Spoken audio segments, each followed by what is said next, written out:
사랑하는 여러분, 오늘도 이렇게 하나님의 말씀을 통해 여러분과 함께 은혜를 나눌 수 있어서 참으로 감사합니다. 우리가 매일매일 살아가는 이 삶의 여정은 때로는 험난하고 어두운 터널을 지나는 것처럼 막막하기도 하지만 하나님의 말씀은 언제나 우리에게 밝은 등불이 되어주시고 확실한 길잡이가 되어주십니다. 오늘은 성경 속에 담겨있는 8가지 귀한 메시지를 통해서 하나님께서 우리에게 주시는 놀라운 지혜와 은혜를 우리의 일상생활 속에서 어떻게 구체적으로 적용하고 실천할 수 있는지 함께 깊이 있게 살펴보도록 하겠습니다. 우리 함께 시편 119편 105절 말씀을 보겠습니다. 시편 119편 105절. 주의 말씀은 내 발의 등이요 내 길의 빛이니이다. 이 말씀이 우리에게 주는 의미가 무엇일까요? 여러분께서도 살아가시면서 중요한 결정을 내려야 할 순간마다 얼마나 많이 흔들리고 고민하셨습니까?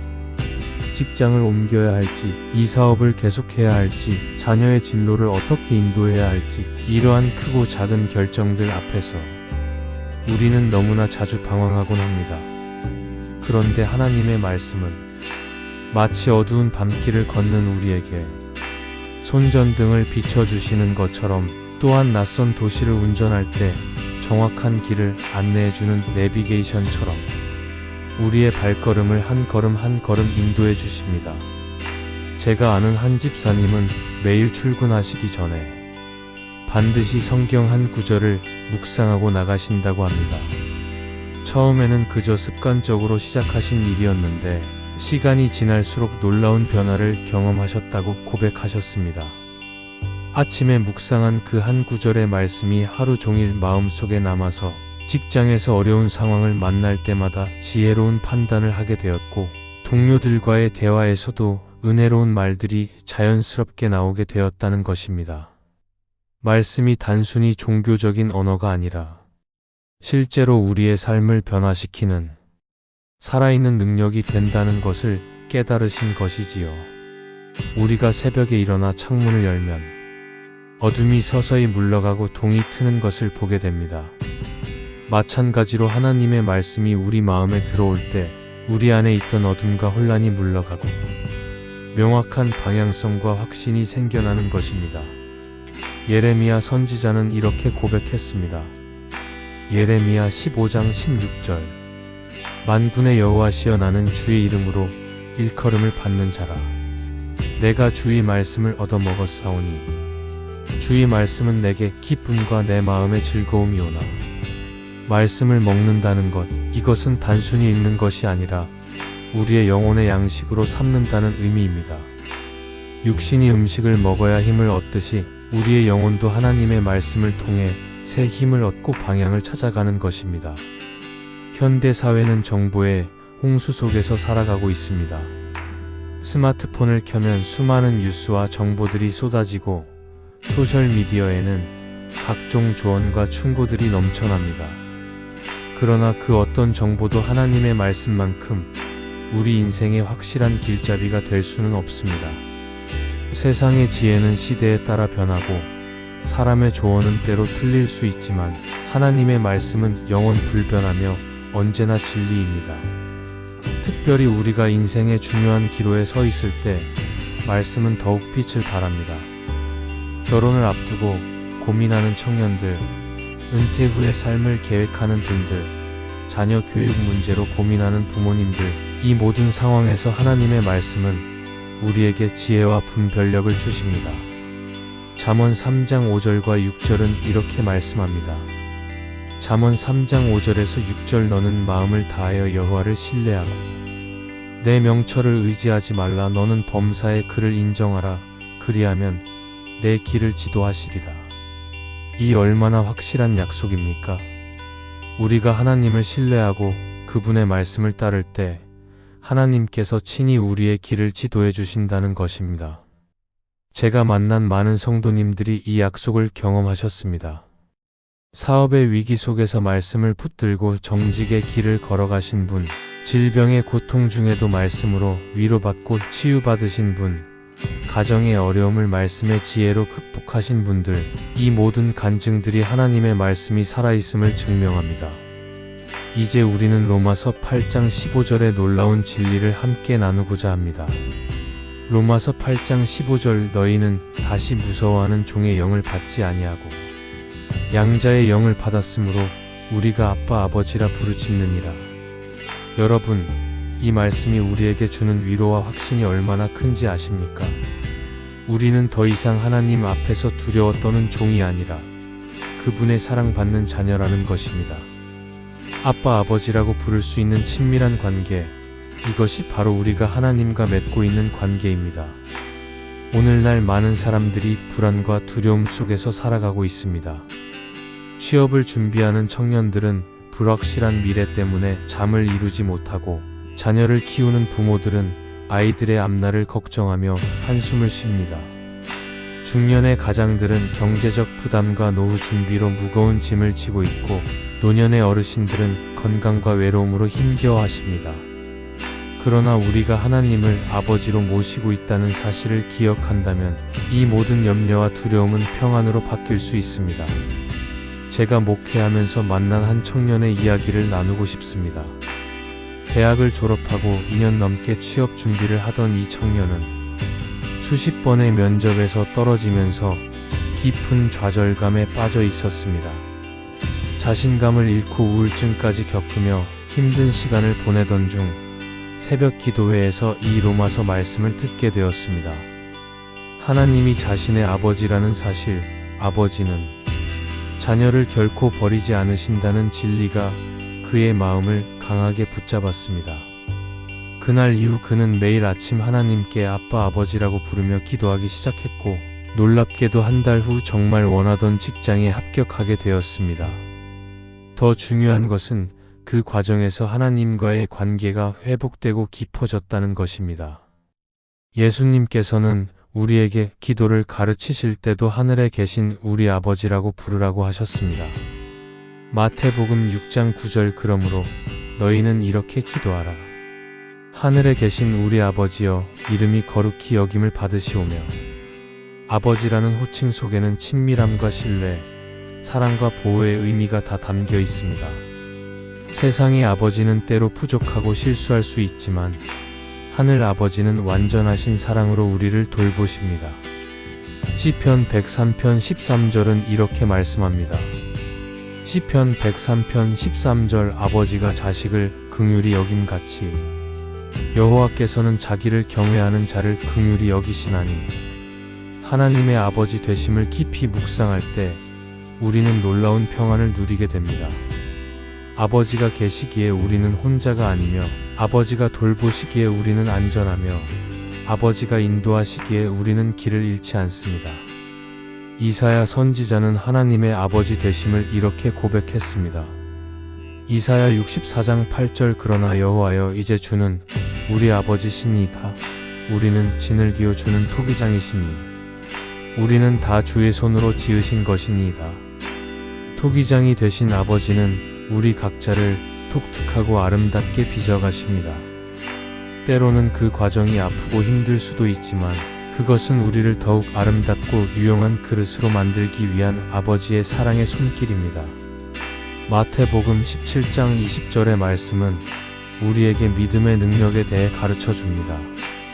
마태복음 17장 20절 이르시되 너희 믿음이 작은 까닭이니라 진실로 너희에게 이르노니. 만일 너희에게 믿음이 겨자씨 한 알만큼만 있어도 이 산을 명하여 여기서 저기로 옮겨지라 하면 옮겨질 것이요 또 너희가 못할 것이 없으리라. 겨자씨는 얼마나 작은 씨앗입니까? 손바닥에 올려놓으면 거의 보이지 않을 정도로 작은 씨앗입니다. 그런데 예수님은 그 작은 겨자씨만한 믿음만 있어도 산을 옮길 수 있다고 말씀하십니다. 이것은 우리에게 큰 위로와 격려가 됩니다. 우리는 종종 나는 믿음이 너무 작아서, 나는 믿음이 부족해서라고 말하며 스스로를 정죄하고 포기하곤 합니다. 그러나 예수님은 믿음의 크기보다 믿음의 진실성을 보십니다. 제가 아는 한 성도님의 간증을 들려드리겠습니다. 이분은 20년 넘게 운영하던 사업이 코로나19로 인해 완전히 무너져 버렸습니다. 거래처들이 줄줄이 끊기고 직원들을 모두 내보내야 했으며 결국 가게 문을 닫아야 했습니다. 빚더미에 앉게 된 그는 극단적인 선택까지 생각했다고 고백했습니다. 그런데 어느 날 새벽 기도하던 중에 이 겨자씨 믿음의 말씀이 마음에 들어왔습니다. 내게 겨자씨만한 믿음이라도 있을까 하는 생각에 눈물이 났다고 합니다. 그는 그 작은 믿음을 붙들고 다시 일어섰습니다. 처음에는 작은 온라인 쇼핑몰로 시작했습니다. 하루에 주문이 한두 개 들어오는 정도였지만 그는 하나님이 하실 수 있다는 믿음으로 성실하게 고객을 대했습니다. 놀랍게도 6개월 후 그의 정직하고 성실한 서비스가 입소문을 타면서 주문이 늘어나기 시작했고 1년 후에는 예전보다 더 안정적인 사업 기반을 갖추게 되었습니다. 그는 이렇게 고백합니다. 제게는 큰 믿음이 없었습니다. 그저 하나님께서 나를 버리지 않으실 것이라는 작은 믿음뿐이었는데 하나님은 그 작은 믿음을 통해 기적을 만들어 주셨습니다. 성경에는 작은 믿음으로 큰 일을 이룬 사람들의 이야기가 가득합니다. 다윗은 작은 물맷돌 5개로 거인 골리앗을 쓰러뜨렸습니다. 사무엘상 17장 45절 다윗이 블레셋 사람에게 이르되 너는 칼과 창과 단창으로 내게 나아오거니와 나는 만군의 여호와의 이름 곧 내가 모욕하는 이스라엘 군대의 하나님의 이름으로 내게 나아가노라. 다윗의 믿음은 거창한 것이 아니었습니다. 그저 하나님이 함께 하신다는 단순한 믿음이었습니다. 그 믿음이 불가능을 가능으로 바꾸었습니다. 엘리야 선지자는 갈멜산에서 850명의 거짓 선지자들과 홀로 대결했습니다. 열왕기상 18장 37절 여호와여 내게 응답하옵소서 내게 응답하옵소서. 이 백성에게 주 여호와는 하나님이신 것과 주는 그들의 마음을 되돌이키심을 알게 하옵소서. 그의 기도는 길지 않았습니다. 화려하지도 않았습니다. 그러나 진실한 믿음의 기도였고 하나님은 하늘에서 불을 내려 응답하셨습니다. 오늘날 우리에게도 이러한 믿음이 필요합니다. 병원에서 암 선고를 받았을 때, 자녀가 방황할 때, 경제적 위기가 닥쳤을 때, 관계가 깨어졌을 때 우리에게 필요한 것은 거창한 믿음이 아니라 진실한 믿음입니다. 하나님은 하실 수 있다. 하나님은 나를 사랑하신다. 하나님은 나를 버리지 않으신다. 이러한 단순하지만 확실한 믿음이 기적을 만들어냅니다. 예수님은 또한 이렇게 말씀하셨습니다. 마가복음 9장 23절 예수께서 이르시되 할 수 있거든이 무슨 말이냐. 믿는 자에게는 능히 하지 못할 일이 없느니라. 믿음은 하나님의 능력을 우리 삶에 끌어오는 통로입니다. 우리의 능력이 아니라 하나님의 능력이 일하시는 것입니다. 그래서 바울 사도는 이렇게 고백했습니다. 빌립보서 4장 13절 내게 능력 주시는 자 안에서 내가 모든 것을 할 수 있느니라. 빌립보서 4장 6절과 7절은 우리에게 염려를 다루는 하나님의 방법을 가르쳐 줍니다. 빌립보서 4장 6절에서 7절 아무것도 염려하지 말고 다만 모든 일에 기도와 간구로 너희 구할 것을 감사함으로 하나님께 아뢰라. 그리하면 모든 지각에 뻗치는 하나님의 평강이 그리스도 예수 안에서 너희 마음과 생각을 지키시리라. 현대를 살아가는 우리에게 염려하지 말라는 것은 거의 불가능한 명령처럼 들립니다. 아침에 눈을 뜨면 스마트폰으로 뉴스를 확인하는데 경제 위기, 전쟁, 범죄, 질병 등 온통 걱정스러운 소식뿐입니다. 자녀를 학교에 보내면서도 안전을 걱정하고 직장에서는 구조조정 소식에 불안해하며 노후 준비가 충분한지 염려합니다. 건강검진 결과를 기다리며 초조해하고 부모님의 치매를 걱정하며 결혼한 자녀들의 부부 생활을 염려합니다. 그런데 하나님은 이 모든 염려를 기도로 바꾸라고 말씀하십니다. 염려와 기도의 차이점이 무엇일까요? 염려는 문제에 집중하지만 기도는 하나님께 집중합니다. 염려는 우리를 무력하게 만들지만 기도는 우리를 능력 있게 합니다. 염려는 우리의 마음을 어둡게 하지만 기도는 우리의 마음에 평안을 가져다 줍니다. 제가 상담했던 한 주부의 이야기를 나누겠습니다. 이분은 고3 아들의 대학 입시 때문에 극도의 스트레스를 받고 있었습니다. 매일 밤 잠을 이루지 못하고 아들의 성적표를 볼 때마다 가슴이 답답해졌으며 다른 엄마들의 자녀 자랑을 들을 때마다 우울해졌습니다. 급기야 공황장애까지 왔고 병원에서는 약물 치료를 권했습니다. 그때 교회 사모님이 이분에게 염려 노트를 만들어 보라고 조언하셨습니다. 염려가 될 때마다 그것을 노트에 적고 그 옆에 그것을 위한 기도를 적는 것이었습니다. 처음에는 반신반의했지만 실천해보니 놀라운 변화가 일어났습니다. 아들이 대학에 떨어지면 어떡하지라는 염려를 적고 그 옆에 하나님, 우리 아들에게 가장 좋은 길로 인도해 주세요 라고 기도를 적었습니다. 아들이 스트레스로 아프면 어떡하지라는 염려 옆에는 하나님, 아들에게 건강과 평안을 주세요 라고 적었습니다. 이렇게 하나하나 염려를 기도로 바꾸어 나가니 마음의 평안이 찾아왔고 공황장애 증상도 사라졌습니다. 결과적으로 아들은 원하던 대학은 아니었지만 오히려 더 적합한 대학과 학과에 진학하게 되었고 지금은 행복하게 대학 생활을 하고 있습니다. 예수님께서도 우리에게 염려에 대해 가르쳐 주셨습니다.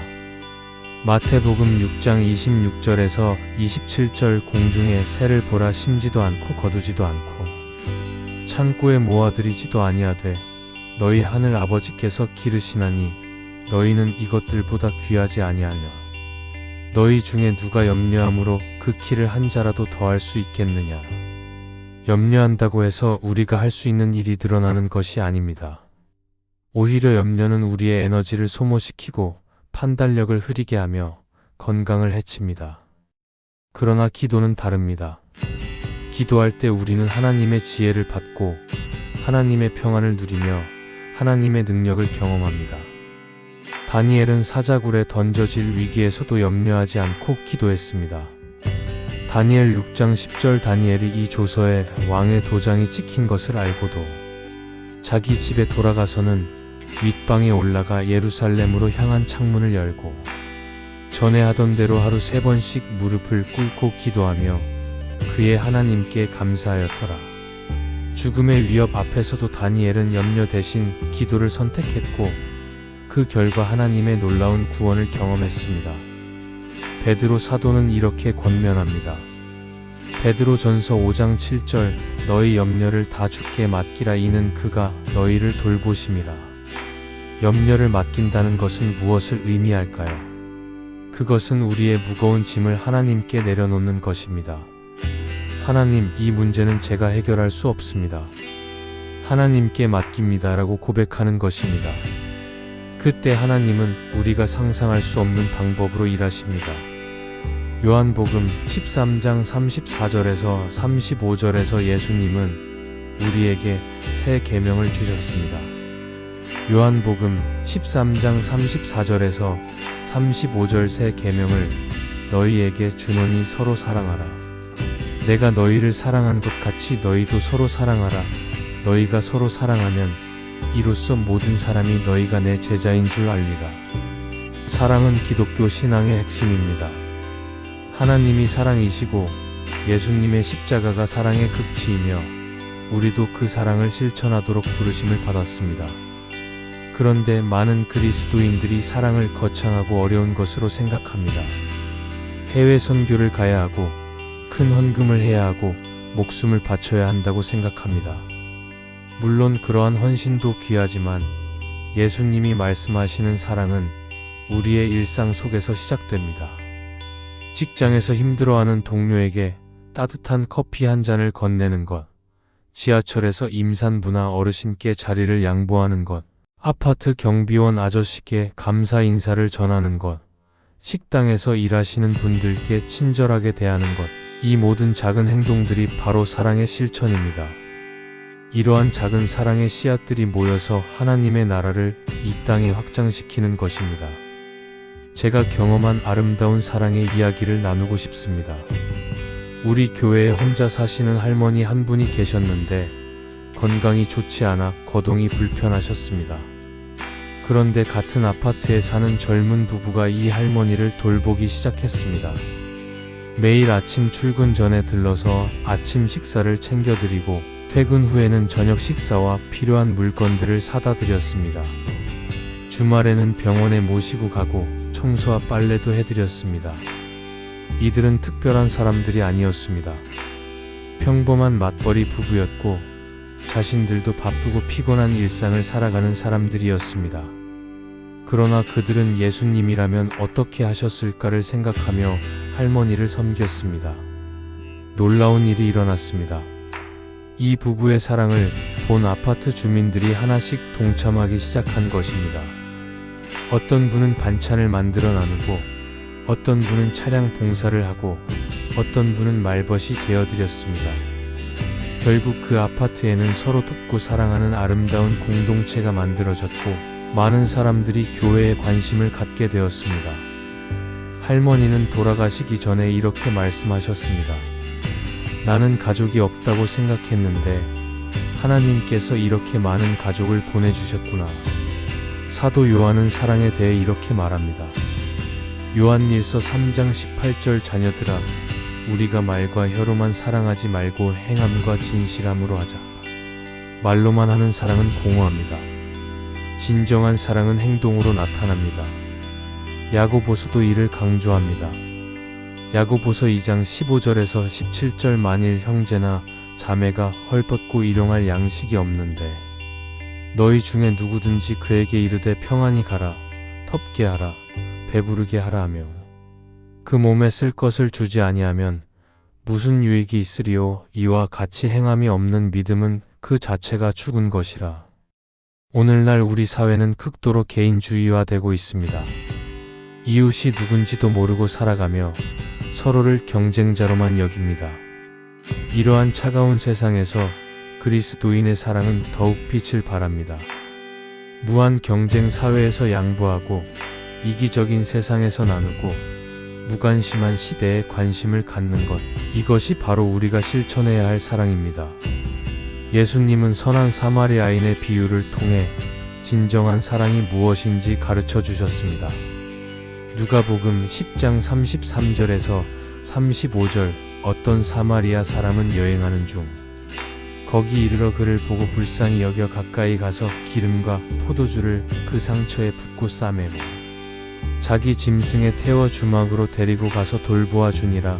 그 이튿날 그가 주막 주인에게 데나리온 2를 내어주며 이르되 이 사람을 돌보아 주라. 비용이 더 들면 내가 돌아올 때에 갚으리라. 사마리아인의 사랑은 구체적이었고 희생적이었습니다.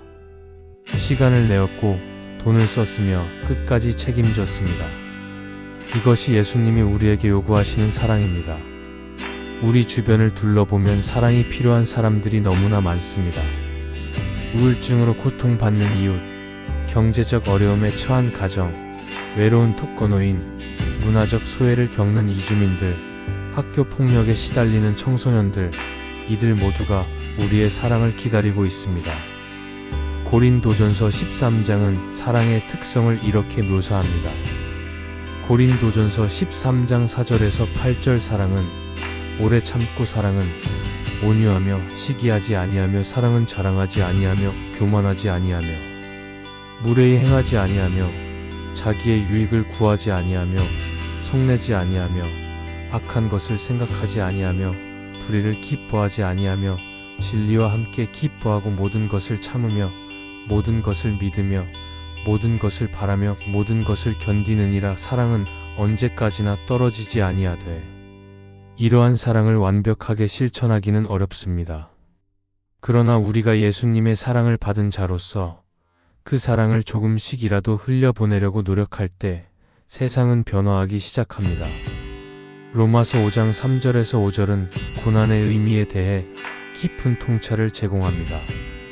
로마서 5장 3절에서 5절, 다만 이뿐 아니라 우리가 환난 중에도 즐거워하나니 이는 환난은 인내를, 인내는 연단을, 연단은 소망을 이루는 줄 알미로다. 소망이 우리를 부끄럽게 하지 아니함은 우리에게 주신 성령으로 말미암아 하나님의 사랑이 우리 마음에 부은 바 됨이니 고난은 누구도 원하지 않는 것입니다. 그러나 이 세상을 살아가는 한 우리는 크고 작은 고난을 피할 수 없습니다.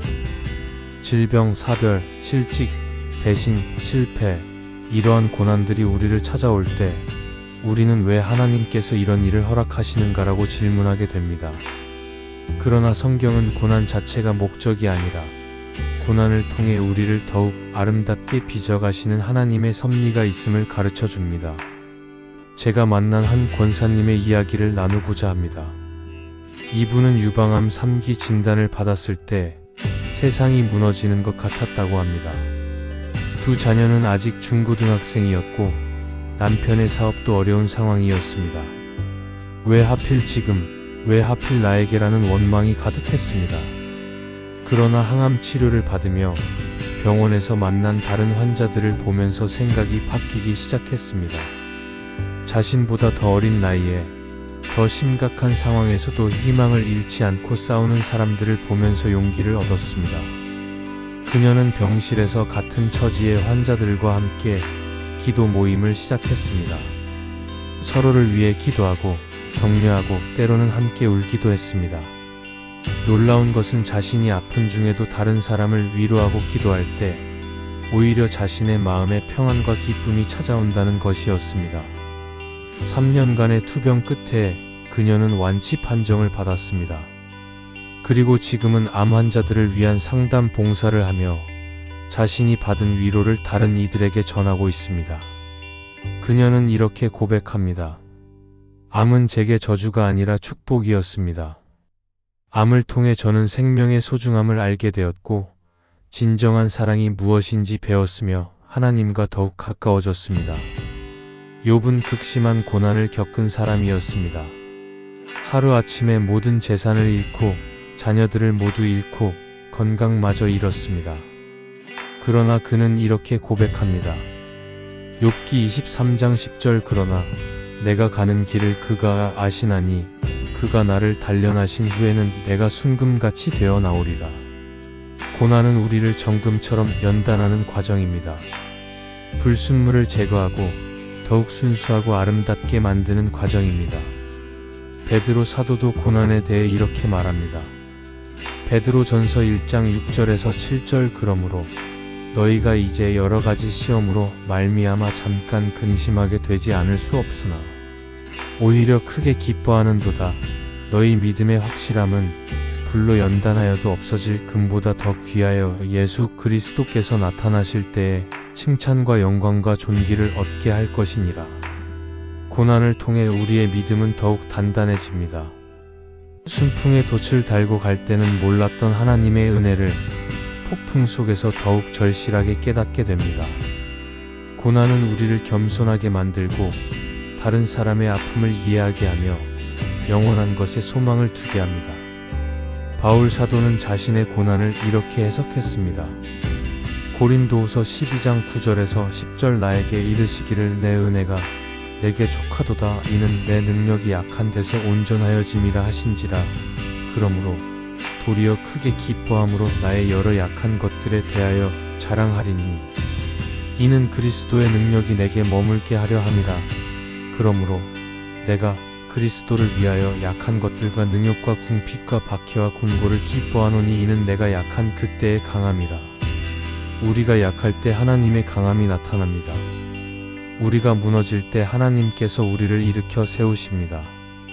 우리가 절망할 때 하나님께서 소망을 주십니다. 마태복음 6장 33절은 우리 삶의 우선순위에 대해 명확하게 가르쳐 줍니다. 마태복음 6장 33절 그런즉 너희는 먼저 그의 나라와 그의 의를 구하라. 그리하면 이 모든 것을 너희에게 더하시리라. 현대 사회는 우리에게 끊임없이 성공과 부와 명예를 추구하라고 부추깁니다. 더 좋은 집, 더 좋은 차, 더 높은 지위, 더 많은 돈을 얻기 위해 우리는 밤낮 없이 일하고 경쟁합니다. 그러나 예수님은 우리에게 전혀 다른 가치관을 제시하십니다. 먼저 하나님의 나라와 의를 구하라는 것입니다. 제가 아는 한 사업가의 간증이 이를 잘 보여줍니다. 그는 중소기업을 운영하는 사장님인데 처음 사업을 시작했을 때는 주일도 지키지 못할 정도로 바빴습니다. 거래처 접대, 긴급 주문, 직원 관리 등을 이유로 예배를 소홀히 했습니다. 그런데 이상하게도 사업은 점점 꼬여만 갔습니다. 거래처는 줄어들고 직원들은 자주 그만두고 자금난에 시달렸습니다. 어느 날 한 목사님의 설교를 듣고 큰 도전을 받았습니다. 하나님보다 사업을 더 사랑하면 그 사업은 우상이 되고 우상은 결국 우리를 배신합니다. 그는 결단했습니다. 어떤 일이 있어도 주일은 온전히 하나님께 드리기로, 그리고 모든 사업을 정직하게 운영하기로 말입니다. 처음에는 손해가 컸습니다. 주일에 만나자는 거래처를 거절해야 했고 부정한 방법을 요구하는 계약을 포기해야 했습니다. 그러나 놀라운 일이 일어났습니다. 정직한 경영 방침을 알게 된 몇몇 거래처들이 오히려 신뢰를 보내며 장기 계약을 제안했고 직원들도 회사에 대한 자부심을 갖고 열심히 일하기 시작했습니다. 3년 후 그의 회사는 업계에서 가장 신뢰받는 기업 중 하나가 되었습니다. 그는 이렇게 고백합니다. 먼저 하나님을 구했더니 하나님께서 필요한 모든 것을 더해 주셨습니다. 하나님의 나라를 먼저 구한다는 것은 무엇을 의미할까요? 그것은 우리 삶의 모든 영역에서 하나님의 주권을 인정하는 것입니다. 직장에서, 가정에서, 사회에서 하나님의 뜻대로 살아가려고 노력하는 것입니다. 돈보다 정직을, 성공보다 섬김을, 경쟁보다 사랑을 선택하는 것입니다. 예수님은 이렇게 말씀하셨습니다. 마태복음 6장 24절 한 사람이 두 주인을 섬기지 못할 것이니 혹 이를 미워하고 저를 사랑하거나 혹 이를 중히 여기고 저를 경히 여김이라. 너희가 하나님과 재물을 겸하여 섬기지 못하느니라. 우리는 선택해야 합니다. 하나님을 섬길 것인가, 세상을 섬길 것인가, 하나님의 나라를 구할 것인가, 세상의 성공을 구할 것인가. 다니엘과 세 친구들은 바벨론 왕궁에서도 하나님의 나라를 먼저 구했습니다. 왕의 진미를 거절하고 우상에게 절하지 않았으며 하루 3번씩 예루살렘을 향해 기도했습니다. 세상적 관점에서 보면 어리석은 선택이었지만 하나님은 그들을 높이시고 축복하셨습니다. 솔로몬은 1000번제를 드린 후 하나님께서 무엇을 원하느냐고 물으셨을 때 부나 장수나 원수의 생명을 구하지 않고 지혜를 구했습니다. 열왕기상 3장 11절에서 14절 하나님이 그에게 이르시되 내가 이것을 구하도다 자기를 위하여 장수하기를 구하지 아니하며 부도 구하지 아니하며 자기 원수의 생명을 멸하기도 구하지 아니하고 오직 송사를 듣고 분별하는 지혜를 구하였으니 내가 내 말대로 하여 내게 지혜롭고 총명한 마음을 주노니 내 앞에도 너와 같은 자가 없었거니와 내 뒤에도 너와 같은 자가 일어남이 없으리라. 내가 구하지 아니한 부귀와 영광도 내게 주노니 내 평생의 왕들 중에 너와 같은 자가 없을 것이라. 하나님의 나라를 먼저 구했을 때 구하지 않은 것까지 더해 주신 것입니다. 오늘날 많은 그리스도인들이 신앙과 삶을 분리시켜 생각합니다. 교회에서는 거룩하게, 세상에서는 세상 방식대로 살아갑니다. 그러나 하나님의 나라는 교회 안에만 있는 것이 아닙니다. 우리가 있는 모든 곳이 하나님의 나라가 되어야 합니다. 이사야 40장 29절에서 31절은 지친 우리에게 놀라운 약속을 줍니다. 이사야 40장 29절에서 31절 피곤한 자에게는 능력을 주시며 무능한 자에게는 힘을 더하시나니 소년이라도 피곤하며 곤비하며 장정이라도 넘어지며 쓰러지되 오직 여호와를 앙망하는 자는 새 힘을 얻으리니 톡수리가 날개치며 올라감 같을 것이요 다른 박질하여도 곤비하지 아니하겠고 걸어가도 피곤하지 아니하리로다. 살다 보면 누구나 지치고 무너지는 순간을 만납니다. 더 이상 한 걸음도 나아갈 수 없을 것 같은 절망의 순간, 모든 것을 포기하고 싶은 순간이 찾아옵니다. 그러나 하나님은 그런 우리에게 새 힘을 약속하십니다. 독수리가 날개치며 올라가는 것처럼 우리도 다시 일어나 날아오를 수 있다는 것입니다. 제가 상담했던 한 청년의 이야기를 나누겠습니다. 이 청년은 명문대를 졸업했지만 3년 넘게 취업에 실패하며 깊은 우울증에 빠졌습니다. 100번이 넘는 입사 지원서를 냈지만 모두 거절당했고, 주변 친구들은 하나둘 좋은 직장에 취업하는 것을 보며 자괴감에 시달렸습니다. 부모님께도 죄송하고 자신이 쓸모없는 존재처럼 느껴져 극단적인 선택까지 생각했습니다. 그런데 어느 날 새벽 잠을 이루지 못하고 뒤척이다가 우연히 이사야 40장 말씀을 읽게 되었습니다. 여호와를 앙망하는 자는 새 힘을 얻으리니라는 구절이 마음에 꽂혔습니다. 그는 무릎을 꿇고 처음으로 진심을 다해 기도했습니다. 하나님, 저는 이제 아무것도 할 수 없습니다. 하나님만 의지합니다. 그 후 그는 매일 새벽 하나님을 앙망하며 기도하기 시작했습니다. 놀라운 변화가 일어났습니다. 우울증이 조금씩 나아지기 시작했고 삶에 대한 희망이 생겨났습니다. 그리고 3개월 후 전혀 예상하지 못했던 곳에서 연락이 왔습니다. 예전에 지원했던 한 기업에서 추가 합격 통보를 받은 것입니다. 지금 그는 그 회사에서 성실하게 일하며 같은 처지의 취업 준비생들을 돕는 멘토 활동을 하고 있습니다. 주님을 앙망한다는 것은 무엇을 의미할까요? 그것은 우리의 시선을 상황이 아닌 하나님께 고정시키는 것입니다. 베드로가 물 위를 걸을 때 예수님을 바라볼 때는 걸을 수 있었지만 파도를 보는 순간 빠지기 시작했습니다. 마태복음 14장 30절에서 31절 바람을 보고 무서워 빠져가는지라 소리 질러 이르되 주여 나를 구원하소서 하니 예수께서 즉시 손을 내밀어 그를 붙잡으시며 이르시되 믿음이 작은 자여 왜 의심하였느냐. 우리도 마찬가지입니다. 문제를 바라보면 무너지지만 주님을 바라보면 일어설 수 있습니다. 시편 121편은 우리의 도움이 어디서 오는지 분명히 말해줍니다. 시편 121편 1절에서 2절 내가 산을 향하여 눈을 들리라.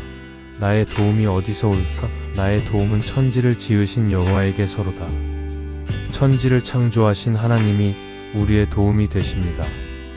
그분의 능력은 무한하시고 그분의 사랑은 변함없으시며 그분의 신실하심은 영원합니다. 바울 사도는 감옥에서도 기뻐하며 이렇게 선포했습니다. 빌립보서 4장 4절에서 7절 주 안에서 항상 기뻐하라.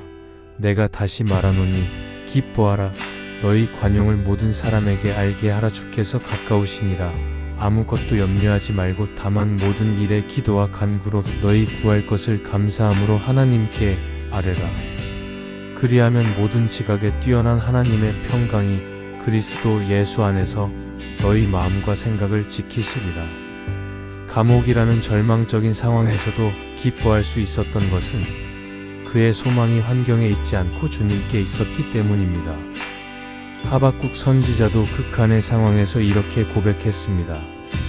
하박국 3장 17절에서 19절 비록 무화과나무가 무성하지 못하며 포도나무에 열매가 없으며 감람나무에 소출이 없으며 밭에 먹을 것이 없으며 우리의 양이 없으며 외양간에 소가 없을지라도 나는 여호와로 말미암아 즐거워하며 나의 구원의 하나님으로 말미암아 기뻐하리로다. 주 여호와는 나의 힘이시라. 나의 발을 사슴과 같게 하사 나를 나의 높은 곳으로 다니게 하시리로다. 모든 것이 무너져도 하나님이 계시기에 기뻐할 수 있다는 이 고백이 얼마나 놀랍습니까? 이것이 바로 주 안에서의 소망입니다. 사랑하는 여러분, 오늘 우리는 하나님의 말씀을 통해 8가지 귀한 진리를 함께 살펴보았습니다. 첫째, 말씀은 우리 인생길을 밝히는 등불이 되어 어두운 세상에서도 우리가 바른 길로 갈 수 있도록 인도해 주십니다. 말씀을 가까이 할 때 우리의 삶은 방향을 잃지 않고 확신 가운데 나아갈 수 있습니다. 둘째, 하나님은 우리의 아버지이시며 우리는 그분의 사랑받는 자녀입니다. 종이 아닌 자녀로서 우리는 담대히 아빠 아버지라 부르며 그분의 품에 안길 수 있습니다. 셋째, 작은 믿음이라도 진실하다면 놀라운 기적을 만들어냅니다. 겨자씨만한 믿음이라도 하나님께서는 그것을 통해 산을 옮기는 역사를 이루십니다. 넷째, 염려를 기도로 바꿀 때 하나님의 평안이 우리 마음을 지켜주십니다. 문제는 그대로일지라도 기도할 때 우리는 능력을 얻고 지혜를 받게 됩니다. 다섯째, 사랑은 작은 실천에서 시작되어 하나님 나라를 확장시킵니다. 일상 속의 작은 섬김과 나눔이 모여 이 땅에 하나님의 사랑을 전파하는 것입니다. 여섯째, 고난은 우리를 연단하여 더욱 귀한 그릇으로 만들어갑니다. 환난을 통해 인내를, 인내를 통해 연단을, 연단을 통해 소망을 얻게 됩니다. 일곱째, 하나님 나라를 먼저 구할 때 필요한 모든 것을 더해 주십니다. 세상의 가치관이 아닌 하나님의 가치관대로 살 때 참된 축복을 경험합니다. 여덟째, 주님을 앙망할 때 우리는 독수리처럼 새 힘을 얻습니다. 지치고 무너진 상황에서도 하나님은 우리를 다시 일으켜 세우십니다. 이 모든 말씀이 단순한 지식이 아니라 우리의 삶을 변화시키는 능력이 되기를 소망합니다. 매일의 삶 속에서 이 진리들을 기억하고 실천할 때 우리는 승리하는 그리스도인으로 살아갈 수 있습니다.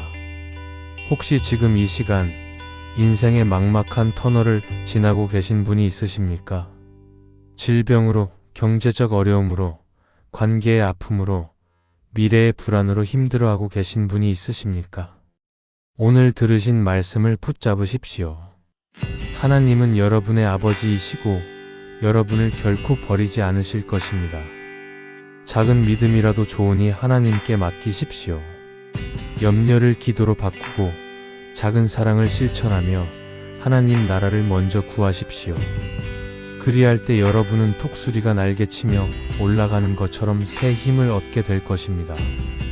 우리 함께 이 말씀을 붙잡고 한 주간도 승리하시기를 바랍니다.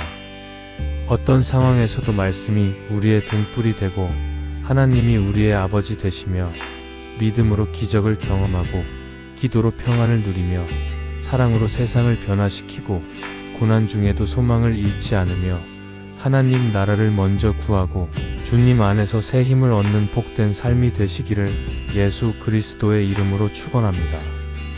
할렐루야. 모든 영광을 하나님께 올려드립니다. 사랑하는 여러분, 오늘 말씀이 여러분의 마음의 은혜가 되셨기를 바랍니다. 혹시 오늘 말씀 중에서 특별히 마음에 와닿은 구절이 있으셨다면 댓글로 나누어 주시면 감사하겠습니다. 여러분의 간증과 기도 제목도 함께 나누어 주시면 함께 기도하며 격려하는 아름다운 공동체를 만들어가고 싶습니다. 이 말씀이 도움이 되셨다면 주변에 힘들어하는 분들에게도 공유해 주시면 좋겠습니다. 특별히 믿음이 연약해진 분들, 삶의 어려움으로 지쳐있는 분들에게 이 말씀이 위로와 힘이 될 수 있을 것입니다. 우리 모두 이번 한 주도 말씀 안에서 승리하시고 하나님의 놀라운 은혜를 경험하시기를 바랍니다. 다음에 또 뵙겠습니다. 아멘.